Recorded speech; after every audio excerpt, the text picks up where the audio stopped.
G'day there and welcome to Tim's Board Game Review, episode 12. In this episode I'm going to review the game Scotland Yard. Scotland Yard is a bit of a classic game that has been around since the mid-1980s and is still available in print. Scotland Yard is a game for 2 to 6 players and a game typically goes for around about 1 hour. Scotland Yard is a game of deduction where one person takes on the role of the elusive Mr. X, or in my case sometimes Mrs. X, while the remaining players take on a team of between 3 to 5 Scotland Yard detectives, and they are moving around London trying to capture this Mr. X. Now the version I've got here is from the mid-1980s, so while the components that I'm going to show you will be slightly different to the version that's currently available, functionally they are still the same. So let's see what you get inside the box. Playing board which depicts central London, Scotland Yard badges and playing pieces for all the detectives, a number of taxi, bus and underground tickets used for moving around London. Mr. X also gets a few mystery black tickets, a few double move tickets, and there's also a playing pawn for Mr. X. There's a frame for Mr. X to record his moves and place his used tickets onto, a rule booklet, a set of numbered tickets which players take at the start of the game to depict their starting position within London. The current version of the game also comes with a visor for Mr. X, which helps to hide his eyes so that people aren't able to see what part of the board he's actually looking at.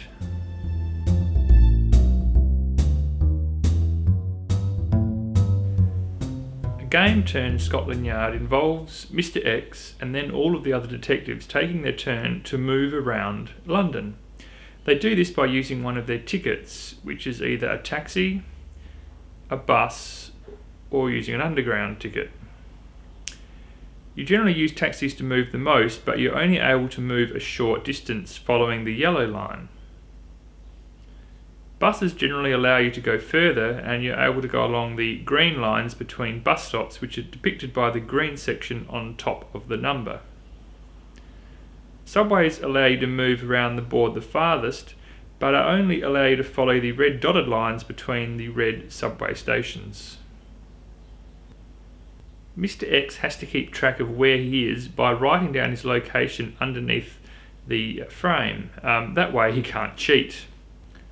The location of Mr. X is a mystery, except every 5 turns or so he appears on the game board, and as a detective you then have to try and work out where he may be based on his last known location and the tickets that he has played since that time he was located.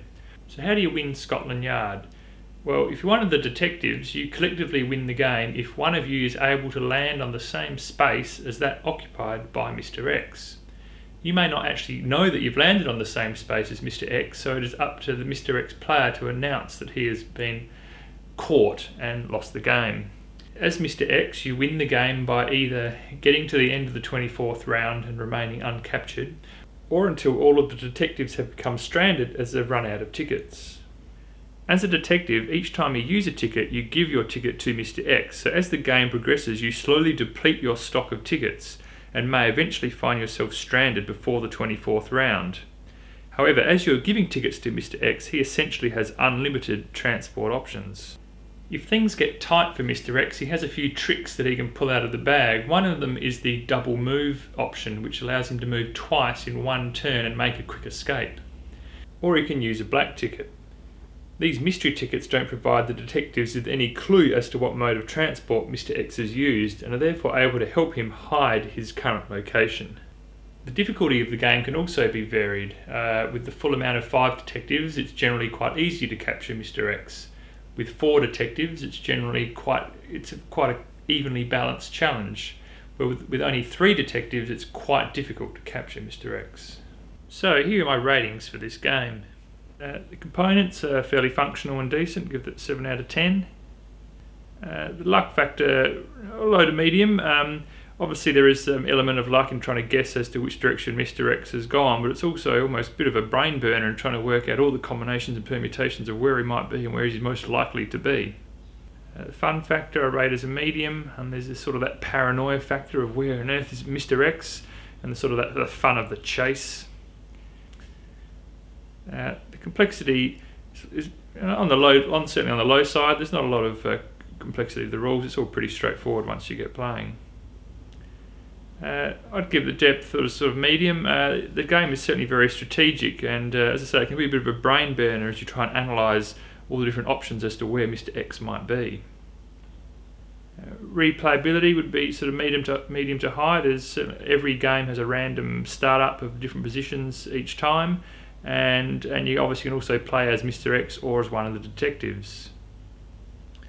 Overall, I really enjoy playing this game. It's a good fun game, and give it 8 out of 10.